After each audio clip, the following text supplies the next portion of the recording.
Hi, everyone. Welcome to the Mimosa Fridays podcast, a show where we share powerful life lessons and a few laughs as Gail empowers others as she sits at the intersection of people, purpose, and politics while sipping on mimosas. Holidays are upon us, shipping containers have stalled, store shelves are limited. What will be under the Christmas tree? Unwrap your business products and services on News in Motion broadcast and Mimosa Fridays podcast with Gail, available to support your success as prime real estate in a committed audience. Contact News in Motion with Gail at gmail.com to reserve your live 3-minute spot. Don't delay. Only 24 spots are available for $297 each. Contact today. Now grab some orange juice and champagne and welcome your host, Gail Dudley.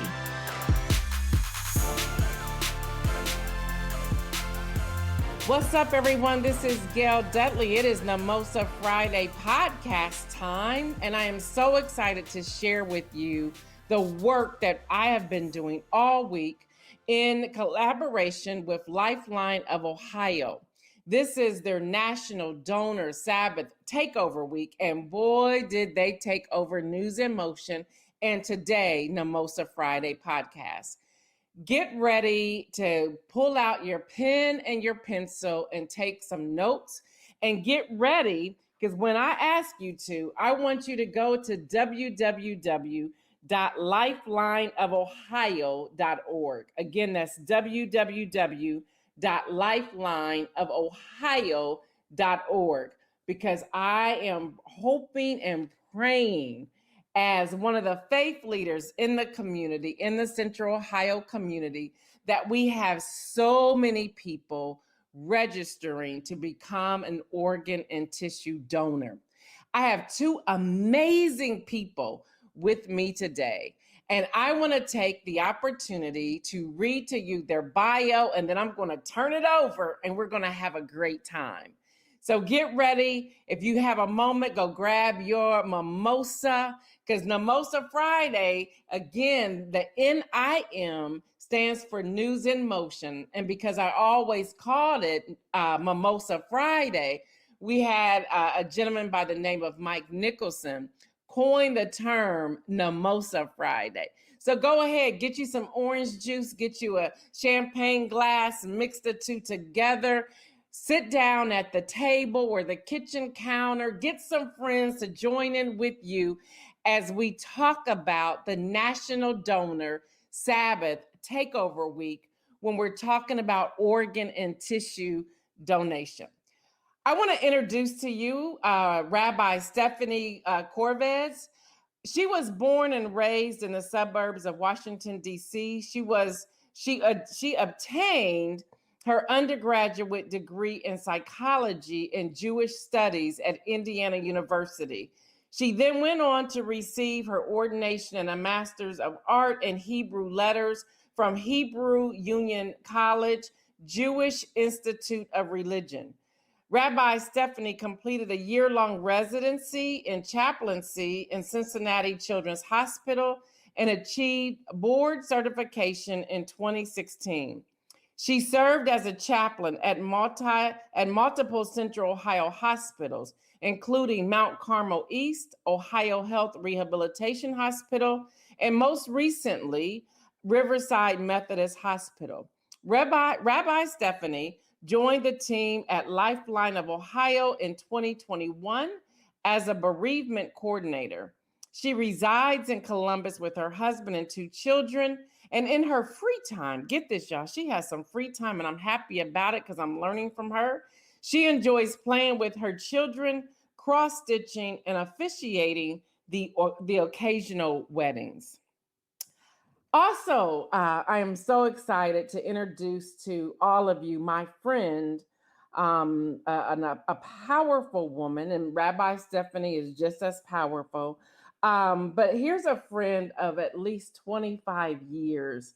So I'm excited that she is joining me on Mimosa Fridays, the podcast this Friday. Her name is Demia Kandi. She is the founding partner of Significance LLC, a consulting firm specializing in training, strategy, and program design. A global leader with an innate ability to guide and influence others, Demia is a change agent with a niche for identifying best practices and a content expert in the area of diversity, equity, and inclusion. With 15 years of strategic outreach and community relations in the Organ Procurement Organization, that's OPO field. Her specialization in diversity, equity, and inclusion, many of you know it as DEI, and the OPO, multicultural outreach, are crucial in building cultures of inclusion within an organization and the communities they serve. Demia is a native of Columbus, Ohio, where she earned her bachelor's degree in psychology from the Ohio State University with a master's in family studies. She is a passionate facilitator, and I can say, yes, she is, and motivational speaker, yes, she is. Not just in the business of professional development, but people development. And again, I say, yes, she is. According to Demia, I want to read you this quote of hers, and it reads, "Success is subjective. Being significant requires having impact and changing lives forever. It is my goal," this is Demia speaking, "it is my goal to help companies reach beyond success to significance." Ladies, I am so excited to have you join me on Mimosa Fridays podcast. We have been together all week on News in Motion during the National Donor Sabbath Takeover Week. And we have had highs and lows. We've had people share in the chat their grief. We had people ask so many questions. And I'm just so excited that we can wrap it up right here. So thank you for joining me here. So for all of our listeners, whether you are tuning in from the state of Ohio or somewhere else, this information is going to be helpful for you. And if you live outside of Ohio, you will be able to go and Google and identify your state organ and tissue organization, so you can be a donor in your state as well. So don't go anywhere just because we're talking about Ohio. This information is going to impact you just the same. So follow along with us. So right here, Demia and Rabbi Stephanie, these words say more than 105,000 Americans are waiting for a life-saving organ. 20 times a day, a man, woman, or child dies for the lack of an available organ. Here's the truth.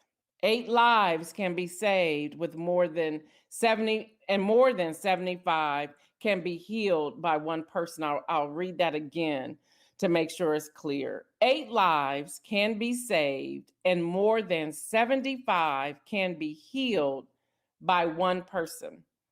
700 Central Ohioans and more than 3,100 people across the state are waiting for organ transplants. 0 lives will be saved if you do nothing. Again, here in Ohio, you can register to be an organ, eye, and tissue donor by visiting www.lifelineofohio.org.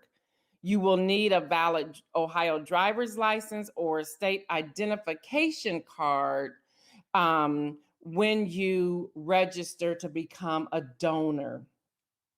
I also want to say that 38 counties in Ohio and 2 in West Virginia are served by Lifeline of Ohio.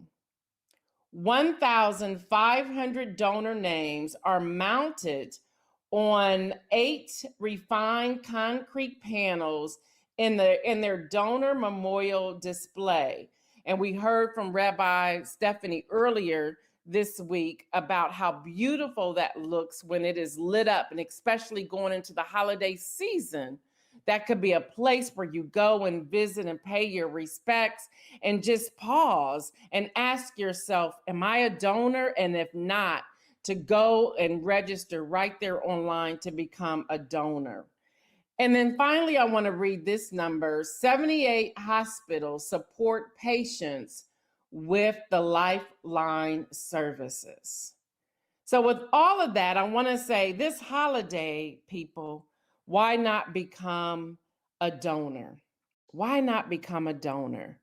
All right, ladies, we're going to jump in here and I'm going to go through those numbers again, but I am so excited. We have Demia, Kandi, and we have Rabbi Stephanie with us from Lifeline of Ohio. All week on News in Motion, we have been talking about the National Donor Sabbath Takeover Week. And we want to just bring it here on this platform on podcast so that we can just answer any type of questions that you may have. We realize that we have just gone out and talked to different people all week, reviewing the chat on News in Motion. And so today, on this Friday, we want to begin answering these questions. And as we're doing that, if you have any questions and you want more information, you can go to www.lifelineofohio.org. Again, that's www.lifelineofohio.org. Now, if you sign up to be a donor and you do it online, which we encourage you to do so, you will need a valid Ohio driver's license or a state identification card. So Rabbi Stephanie is the Bereavement Coordinator and Demia Kandi is a consultant. And we're just so excited to have both of you with us today from Lifeline. Thank you. We're excited to be here. Yay. So let's jump in if we can. Now, the website reads, 8 lives can be saved and more than 75 can be healed by one person. It goes on to say 700 Central Ohioans and more than 3,100 people across the state are waiting for organ transplants. It also says 0 lives can be saved if you do nothing. We also have another number that more than 105,000 Americans are waiting for a life-saving organ. And then this number right here is staggering to me. 20 times a day, a man, woman, or child dies for the lack of an available organ. So those numbers, those statistics I'm putting out there. So I want to start with this question. Hopefully both of you can weigh in on this. And that question is this: people are to some degree going on about their day-to-day activities. They're unaware of these numbers.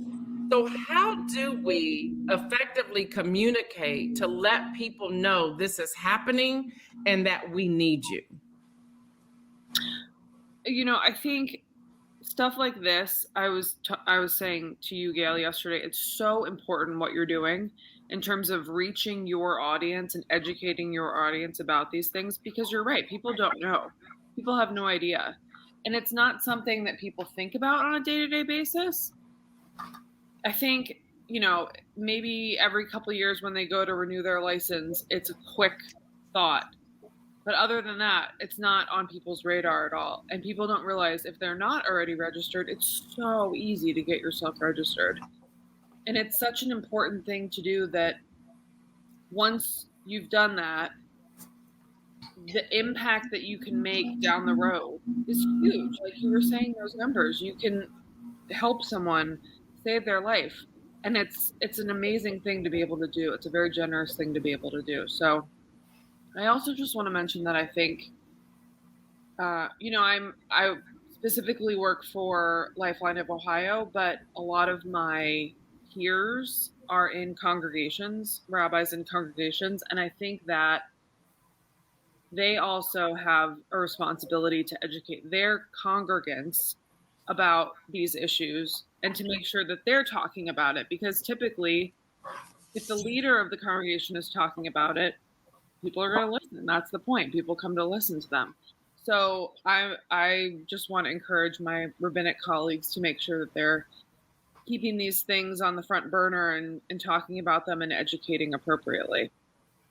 Thank you for that. Demia, you want to weigh in? Oh my goodness, I'm all over the place in my head. That's such a broad question for someone who's done outreach in this specific area for nearly 16 years. So first, I think you just identify the need. You make sure that people even recognize the need, and then you tie it to that individual, right? So if we're talking to clergy, this is what they deal with. Any place of worship deals with life and death simultaneously. I've often said it's the only place where you can have a baby dedication on Sunday and a funeral on Monday. Right. Like they literally deal with life, and a wedding on Saturday. Mm-hmm. So the wedding Saturday, baby dedication. So, right, like all things that symbolize life in its beginning to its end. And so it's also one of the places, especially in the Black community, which I had to educate people in outreach very early on, that the Black community is very unique in that proximity has nothing to do with where they worship, which is very different and is set apart from other ethnicities. And most people tend, if you live on the West Side, you go to the synagogue on the West Side or the mosque or a church near your home. That is not the way it works in the Black church. You will drive 30 minutes because that's where your pastor is, that's where your family goes. And so it's very different. But the beauty of that is, so you see something there in Black church that you don't see in other places of worship. In one place, you could have someone who is homeless and someone who lives in a mansion. Mm-hmm. You could have someone who is a middle school dropout and someone who's a college professor. You have different, because the one thing that binds them is their faith, and in many cases, their race. And that collective experience of being Black, being able to worship Black, is just valuable. And so having said that, that means you're dealing with all walks of life. It's one of the few places where you deal with all walks of life. Wow. Just as donation deals with it, death doesn't discriminate. And so death deals with all walks of life. And so it's a natural tie for us to connect with the faith community because we share this kindred mission of helping people sustain life and to give life. Right. The other thing I would add, and then I'm done. Don't be done. We have to normalize the conversation, right? And so the way we normalize it is we have a conversation. And we've really gone from, I know myself, especially, I'm working on a book about outreach and just trying to frame the work that I've done over the years. And one thing that I've noticed is really going from presentation to conversation. Mm-hmm. And so the way that you get knowledge transfer is in the conversation, not the presentation. And old school outreach is somebody coming in, talking to you, asking if you have any questions. That doesn't normalize the conversation. The way we normalize it is what we're doing now. We're on podcasts, just having everyday dialogue about like, wow, where are those stats? How do we get them out? I didn't know. It's putting them on billboards and other places. Like one time we had a bus campaign where you could see our stats and our messages about donation at bus stops and on buses. Right. That's how if you see it everywhere, it becomes unconscious to the brain and it normalizes it. And that's what we have to do. We can't just only talk about it during this time of year, although we do have focused outreach, but it's really, I believe, based on the question that you asked, Gail, that the way that we really get the word out about this is just normalizing and talking about it like we talk about, oh, I like that moisturizer. Where'd you get that? Right? Right. And then we move on to the next subject. Mm-hmm. We have to normalize it. Right. And, Demia, I'm going to piggyback on that because I think about family time around the table. And to some degree, that's lost today. But if we could just get back to having that conversation around a meal, whether it's a pizza or bologna sandwich or yogurt or vegetables or whatever that is, to say, okay, I've been looking at this, or I was at the bus stop and I picked up this pamphlet. And I think it's an important conversation that we have around the table within our family, so that no one is afraid to have the conversation and no one is afraid to become a donor. Because I think there's this fear factor. And then we have that, if I can go there for a moment, and Rabbi Stephanie, I don't know if this happened as you were growing up or not, but I know in my community, and I believe also Demia's, we were always silenced about certain conversations. We couldn't have those conversations.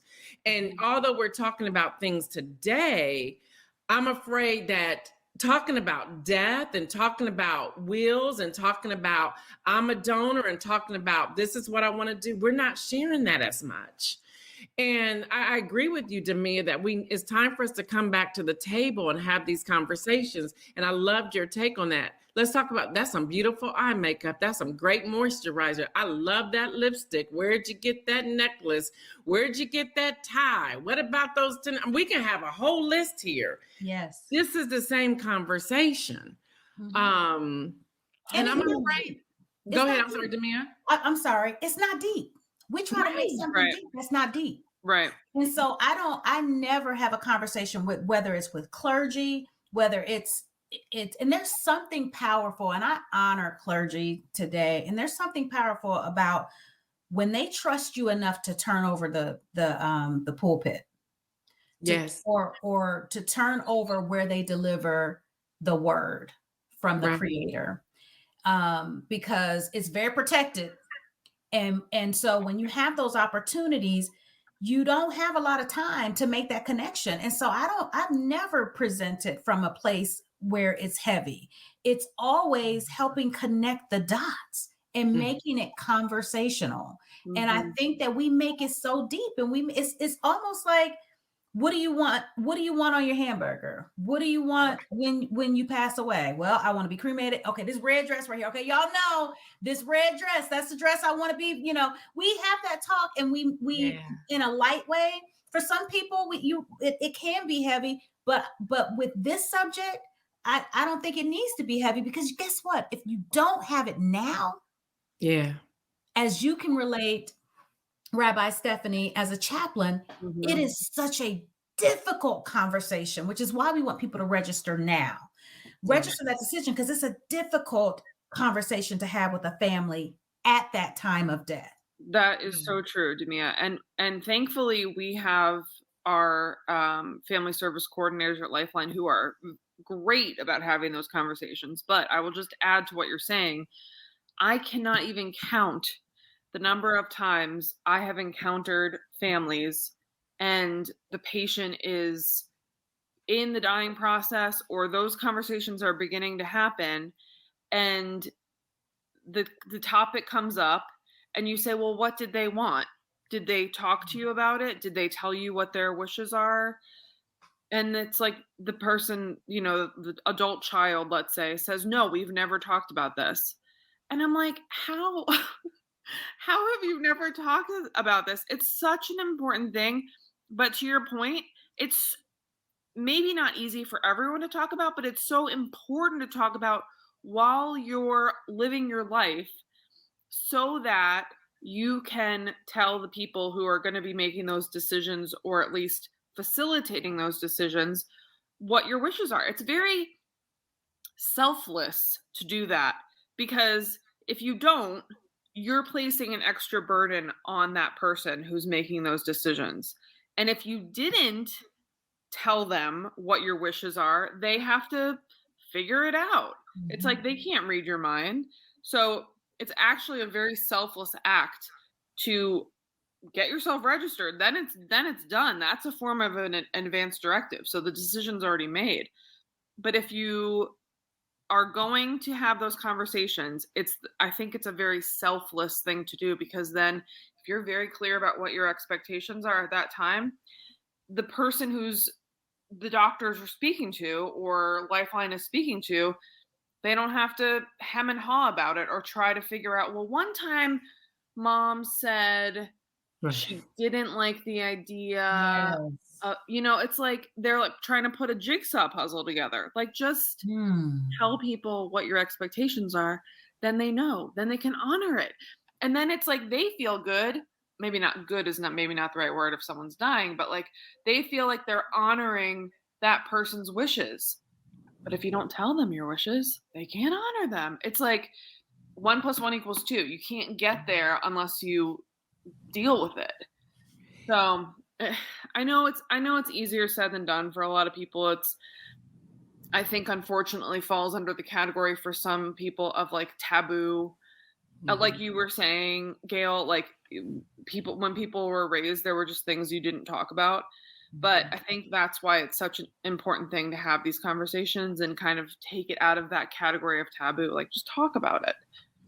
And I want to come back on that too. And yes, but can we also talk about, so that people understand the fallout when they don't know and we haven't had that conversation, and the infighting that's happening while they should be focused on that person who may be transitioning to another life, because I think that's just as important as well. So Rabbi Stephanie, as a chaplain, as a bereavement coordinator, do you ever experience that? And if so, can you give us some steps, let our listeners hear some steps of things that they can do to get around that and understand the importance of finding a way to come together and accept what's being done, and still, and I'm with you, I'm trying to find the right word, not rejoicing, but spending those last moments in more of a positive frame of mind than fighting. Yeah. It's one less thing for them to worry about. That's right. One less thing for them to worry about. Yes, that's right. It. And it's those moments at the end of a person's life are so sacred. They should be so sacred. But if you have family members trying to decipher what that person's wishes were, it detracts from that sacredness, and it detracts from the family members or the friends being together to support that person and each other. If there's conversations about, well, what did they want to do? I don't know. What do you think? Maybe she wants this, maybe he wanted that. It's like, if you just have the conversation, you don't have to worry about that. And the number one way to avoid this stress at that very sacred time is getting yourself registered. Because then it's not, well, it's still a conversation, right? Like, because we want to make sure everyone knows what's going on. But you've made the decision. You've made your wishes clear. So you are taking that burden off of your loved ones. Even if it's something that the loved ones feel kind of iffy about, it doesn't matter, because you made your decisions for yourself and what you want to happen with your body clear. So it's, it's that, I would say that's the number one thing. You just avoid so much stress, and hopefully in doing that, you allow that time to best serve the people. They're not stuck talking about, well, we have to try to figure out what this person wanted. They can just be together. They can be holding hands. They can be sharing words that they feel like they need to say to this person. It should be a very sacred time where this stuff is already handled. Okay. Go ahead, Demia, jump in.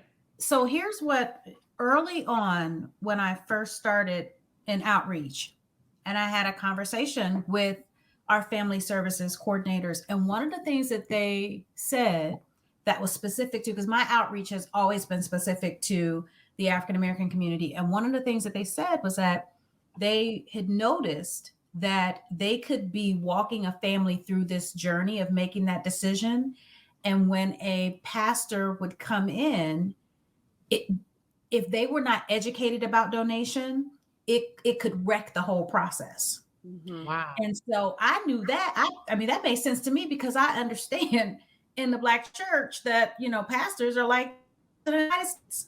And so depending on how it's set up, and the largest institution in Black culture has been the church. And so understanding that, I knew the power that Black ministers had. And then what I learned is that it really is a people of color thing. And it really is um, because you see it in the Latin community, you see it and just other ethnicities in the Hindu community, but you see this element of the pastor being the final end all be all decision maker. They will look away from a trained clinician, a doctor, and say, Pastor, what do you think we should do? Mm-hmm. And if that pastor is not informed about donation, Right. and they have seen it more times than not in the beginning of my work, they would see this trend of they have a family and you're walking them through that journey, and they're finally at a place because that, again, they're on this journey because that person didn't register or express their decision to the family. So now the family's working through, do we do it? Do we not do it? We never talked about this. The pastor comes in and it's like, Pastor, what do you think? And then that pastor just says yes or no based on their own beliefs. Right. Or lack of knowledge. That's true in the Jewish community too, Demia, I've seen that happen where people, like you said, like everybody's eyes are on the doctor or the nurse, and then the clergy person, rabbi, pastor, reverend, whatever comes in, and it's like everybody just shifts. Well, what do you think we should do? And yet it's so interesting because that advice that clergy person is going to be giving obviously is totally based on their personal experience and their knowledge of the subject, which sometimes isn't as knowledgeable as it maybe could be or should be. So it's so important, especially if you're advising people. You have to be up on your information to be able to provide an educated decision-making process, because you're right that people are looking to their faith leaders in these very challenging moments when they feel stuck and they don't know what to do.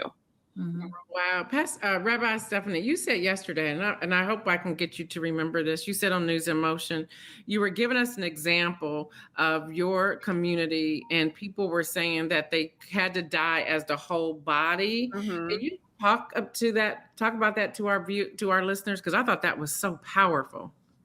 Yeah. So there is an understanding in Judaism that when we're born, we are given this whole body, that God created our bodies. God created everything, but specifically the human body. And so we're not supposed to mess with it too much.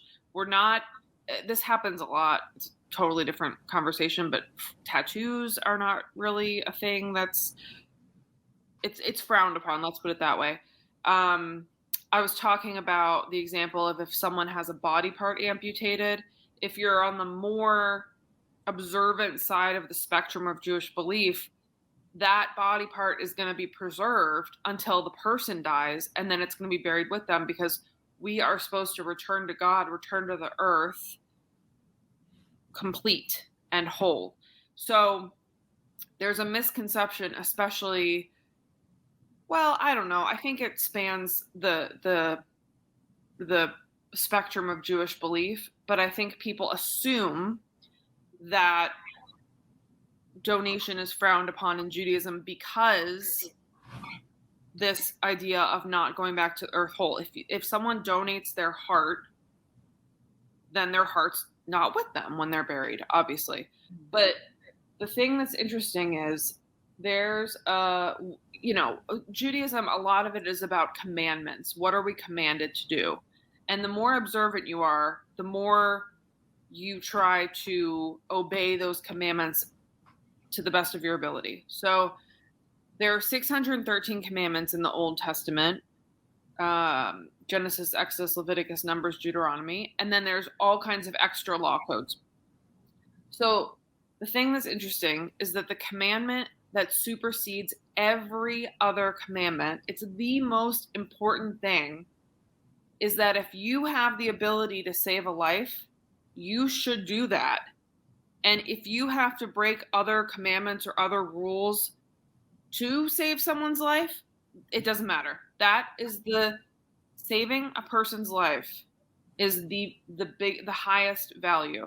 So if you are registered and you decide you're in a position where your organ can be donated to someone else and it's going to save their life, it doesn't matter if your body's not going to be whole, because it's more important to save someone's life.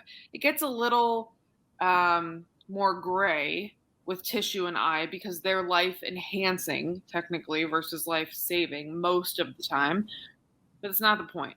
The point is, if you can help someone else, it's okay to not follow the other rules, because Got you. it's the most important thing to save a life. Got you. Thank you for that. I'm gonna jump over to you, Demia. Thanks so much, Rabbi Stephanie. But I want to say this as you're listening in. You can sign up to be an organ, eye, and tissue donor by visiting www.lifelineofohio.org. Again, that's www.lifelineofohio.org. You don't have to wait until you get to your BMV to sign up. We need you to sign up now. We need you to sign up today. So again, that website is www.lifelineofohio.org. Demia, did you want to jump in? And then I have a few questions that I want to make sure we get out here before our time wraps up. When we're having a good conversation, some girlfriends talking, y'all know the time be running. So go ahead, Demia, if you wanted to jump in. The one thing when we were talking about clergy not being educated about donation or not having all the facts, one thing that a minister said to me early on in my outreach journey that really changed and took the judgment out of all of it for me was, he said to me, every day is national something. And we get correspondence from everyone. And we have to choose what we're going to highlight or feature. And we try to tie it to our congregation. And so if we don't know how your cause ties to our organization, our congregation, it likely won't get covered. And sometimes it's based on the system of the worship center. Where do they have a secretary? Who gets the mail? It's who's gatekeeping. There are so many layers to that. But when he shared that with me, it took this element of why don't you know out of it. So I don't believe it's the community's job. It's our job to make sure that the community's needs are met. And a part of that need is empowering through education.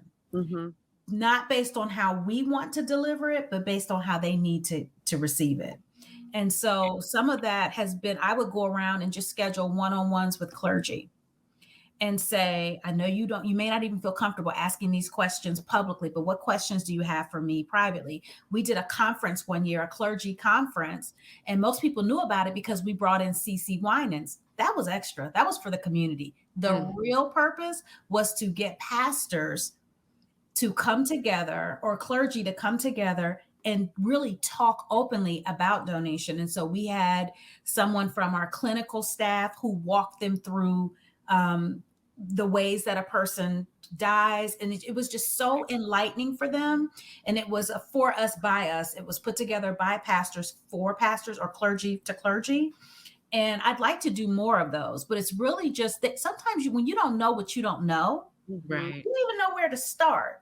Right. But I'm also at this place of recognizing I no longer judge people who aren't aware of donation or who aren't even comfortable discussing donation, because you have to meet people where they are. And for some people, they are like you talked about on your show this week, Gail, they're dealing with grief, they're dealing with pain, they're dealing with loss, and it affects your vision. Right. And you can't see the picture when you're in the frame. You can't see beyond, how am I going to eat today? How am I going to feed my family? How am I going to get out of this domestic violence? And so for that, I don't look at it the way that I used to. And how could you not talk about this? I look at it as, I'm here whenever you're ready. But I'm going to pour into you. We're going to pour into you as an organization as best we can. And when you and then normalize it, right? So while you're on your way to try to meet your need, maybe there's a billboard or something, but really just taking that out of it and saying, but by the grace of God, Right. You know, I don't know where I would be. And so, and the things that I've missed, right? Like, let's talk about the pandemic, and I'm not going to hijack your show. No, But you're good. I'm loving it. I went through, like, so my house we were HGTV. In fact, there was, people came out to do an article. Like, we had an orange wall, we had a kiwi wall, eggplant wall. It was very early 2000s when HGTV, it was all about the chrome blinds. It was very modern, and, you know, and you just get caught up. And it wasn't until the pandemic and we're stuck, and I'm sitting there and I'm like, we still have orange walls. We still have, and not like tangerine bright. And it was, and if you know me, I'm kind of, I like to think I'm kind of funky and fly. So this is not like your grandmother's, or it was fly. Make no mistake, it was fly. And people loved it. But it wasn't until we were in the pandemic. So now, you know, I repainted the whole house. And I said to my husband, I said, what else did we miss? What else were we so busy living life every day that we didn't catch? Did you know that the paint was chipped on this part of the wall for 10 years and we just never repaired it? You know, we all had that moment like, wait, the spring on the bed has been poking for 10 years and we just didn't get a new bed? What? But what it taught me is, what else in my life have I been missing? Because I was so busy parenting, so busy just on the go, that I didn't catch things around me. And so I relate that even to donations. So I get it. For those who can't, for those who their brain can't get there right now, we're not going anywhere. But what can I do? What can I do to help you function and live and thrive today? Which is why we've had partnerships with the community, be it faith-based or just the community at large. And I think the pandemic really forced us to rethink outreach. And really, I have a quote. It's so good, but I don't want to give it away because I know people will use it and they won't give me credit for it. Well, you gotta say it's yours. That you saying it yours on the air makes it all yours. This is a quote from Demia Kandi. Go for it. Take it. Yeah, I can't do it. It'll be in my book. I can't. All right. So y'all gonna have to look for a book. All right. One day I'll have to actually take all the things in the notes section of my phone and actually make them into a book. But anyway, yeah. So, but just like we're doing now, right? Just these conversations. And I'm loving this conversation. I'm looking at the time going, I got some more questions. Y'all got time? I have a little bit more time. Let me go over a couple of questions. So we're just going to quickly answer these. The number one question I'm seeing a lot, even on the thread on News in Motion, is what does it mean to become a donor? What does that look like? What does it mean? What am I giving up? What am I signing? What am I doing? Whichever one of you want to take that question, go with it. I'll let Demia take that one. Okay, so what it's really saying is, and actually we always say registered donor, because technically a donor is someone who gives that life-saving gift. Mm-hmm. So I always say to people, I don't want you to be a donor now, I want you to be a registered donor. Yeah. So you're registering your decision that at the end of your life, you will give life. And so you're registering to become a registered organ, eye, and tissue donor. And that just says it's a what's the language you use, Stephanie? A directive? Advanced directive saying that's recognized, saying that you, upon your death, you make an anatomical gift of whatever can be used, your organs and tissue. And interesting, people don't know there's so much with tissue donation that there are people who are walking around who are tissue recipients and don't know it. So most torn ACLs, most athletes, most torn ACLs are repaired with donor tissue. Yeah.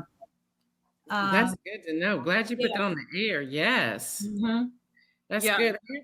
I'm sorry. Go ahead. Rabbi Stephanie, do you have a question? Well, I just wanted to add to that. It's such an interesting thing because the other bereavement coordinator, Alex, and I, we facilitate the correspondence between recipients and donor families and vice versa. If they want to write to each other, it goes through us. And we get these beautiful letters from people.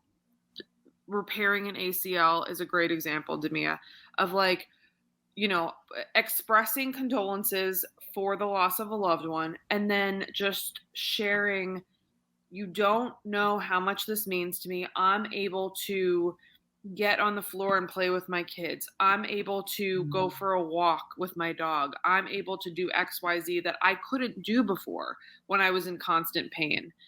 And unfortunately, I've kind of seen a little bit of a disconnect. It's a much bigger issue, but people don't always know. People don't always know that they're receiving a donor graft.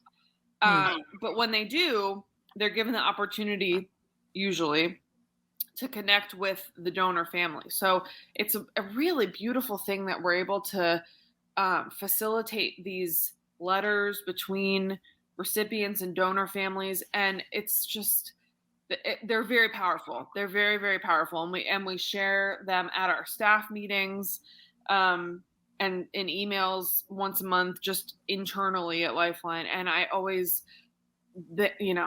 some of them I'm like tearing up reading them, especially when we get them from, like, we've had teenagers, there are people who play sports. And I was reading this one letter the other day that said, my son was able to play hockey again. So if he ends up playing for the NHL, I'll save some tickets for you, just like really cute, sweet messages like that. So, not everyone knows that donor grafts are a lot more common than people think. It's not always known, but they're out there. It happens a lot. I'm glad y'all put that out there. I'm gonna have two more questions. One is, am I ever too old to become a donor? At what age do you stop taking donations? Never. I knew that answer. I just wanted to hear one of y'all say it. But I love when the senior citizens in a worship say, "Oh, baby, you don't want." I say, "Miss So-and-so, yes, we do. Yes, we do. There's no such thing." And then their faces light up. Really? And we say, the eldest living donor, and I think that number's gone up. It was 92, but I think it's higher than that now. Mm-hmm. Wow. Yep. I saw that several times on the thread. So I wanted to make sure I asked that. Yep. Name some of the misconceptions. Give me like 3 or 4, maybe 5 misconceptions that are out there about organ or tissue donation. They think you can't have an open casket funeral, Right. which is not true. I tell everyone, if you were able to have it before donation, it wouldn't change. And so you don't have to be cremated. Most people think that. People think that if they see it on your driver's license, the doctors won't fight to save your life. The doctor doesn't have access to your driver's license. So that's actually the BMV is the third party entity who houses the registry. I don't have access to it. Stephanie can't see it. The hospital goes by that, because what if you don't have your license with you when you pass? What if you decided, I don't want to be a registered donor anymore, and you took yourself out of the registry, but it's still showing on your license? We can't go by that. It's not accurate. I use the best way I describe that is, if I take off my wedding ring, am I still married? Yes. Because love that analogy. The ring is a symbol. So that heart on the license is to make you feel good. Mm-hmm. It's yours. It's for you. It's your symbol. Nobody else looks at it. It's just for you. It's like the wedding ring. Gosh, thank you for that. Yes. Any other misconceptions, Rabbi Stephanie? I think I've just heard people be really uncomfortable with the idea of their loved one being cut on. And I just, having been on the hospital side for a number of years, I want to reiterate that process is done in the most respectful way possible. I always see notes in our system that we have on cases where every time before they're about to do a retrieval, a recovery, they have a moment of silence, because there's an understanding that this person was a living human being. It's not just like, we got to get in there and do this as fast as we can. That's not the priority. The priority is always, honoring this person's life, honoring their decision, honoring their loved ones, and being as respectful as you can possibly imagine. So it's not, I think people have weird images of what that process is like, and I just want to share that I've been there, and it's so powerful and so respectful. I one time was with a family, and this was a situation that was a donation after circulatory death. So that's a lot to explain for this scenario, but the family was with the individual as they were taking their last breaths, and the daughter like grabbed me and pulled me in and was like, can you pray while he's taking his last breaths? So it's very powerful, and we work really hard as an organization to honor and respect everybody throughout that process and make it not scary.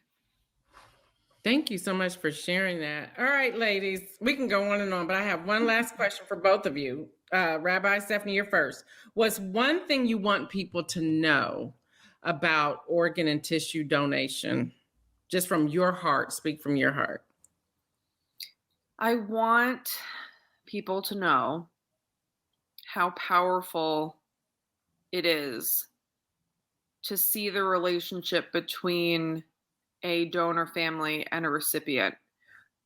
I have the honor to be around sometimes when we facilitate a meeting between the family of an organ donor and the person who is the recipient. And the most powerful image I have so far in my 3 months with this organization is a mother of someone who donated their heart and listening to her child's heart with a stethoscope beating in someone else's chest. And it was like, of course, everyone's bawling who's there. It was a very small number of people who were there, but like, how powerful is that? Mm-hmm. It was so amazing to witness that. So, and I say that because the general public doesn't see these moments, but they're so incredible. And so if you have the ability to make a moment like that possible, it like how incredible would it be to be a part of that? And just to know that if you're able to, you are saving someone else's life and you are allowing someone else's life to continue. It's so powerful. Wow. I felt that. Thank you. I felt that. Woo. Mhm. Thank you so much. When I became a donor, after it was right after Demia. I don't even know if you know about this. Well, I think I may have given you the card after Kim Fields. Mm-hmm. Yeah. And Yeah. it's just like, wow. Mm-hmm. Yeah. Yeah. I don't want to start crying. All right. So We brought in, for people that, because I don't want anybody to think that something happened to Kim Fields, we brought her in I'm sorry. back in 2017 for Worship for Life. And she just spoke about giving, and it was just powerful, but it was that whole Worship for Life experience. Yeah. And Gail was there for that whole weekend, and that's when she registered as a donor. Yeah. Thank you for clearing that up, because you're right. I don't want anybody. No. So Demia, same question. What's one thing you want people to know? What's personal to you? What you want people to know about organ and tissue donation? If you are giving in life, you'll give in death. So it's not hard. It's not complicated. It's that simple. If you think of yourself as someone who is giving, you will also translate that when you take your last breath. Mm-hmm. So. Wow. Thank y'all so much again for everyone who's tuning in. You can sign up to be an organ, eye, and tissue donor by visiting www.lifelineofohio.org. Again, www.lifelineofohio.org. You will need your valid Ohio driver's license or state identification card. Ladies, this has been real. I've enjoyed this. I cannot wait for the public to hear this and to get more information. I thank you for the work that you're doing with Lifeline of Ohio.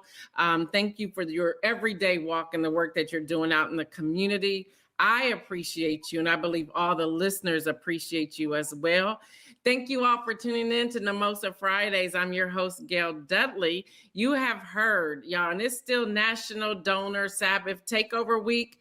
And I want you to tune in, and I want you to share this with someone that you know, so that together you can begin having that conversation around the table and make a difference in the lives of someone else so that the legacy lives on.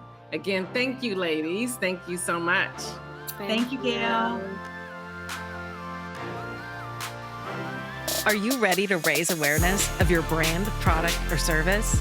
Gail, the host of News in Motion and Mimosa Friday podcast, is an influencer who brings attention to every product she mentions. She started out with a few followers and is growing her base daily. Listeners, tune in Monday through Friday from around the U.S. and beyond. Let Gail help you expand and connect with new customers from all around. To get your brand, product, or services mentioned on her shows, just contact info.gaildudley@gmail.com to request her media deck. Catch Gail each weekday on News in Motion on Facebook Live at facebook.com/newsinmotion or her YouTube at youtube.com/Gail Dudley. You can also follow Gail on Instagram and Twitter at Gail Dudley and visit her website, www.gaildudley.com. Until next week, as Gail always signs off, stay well and remember to make some moves.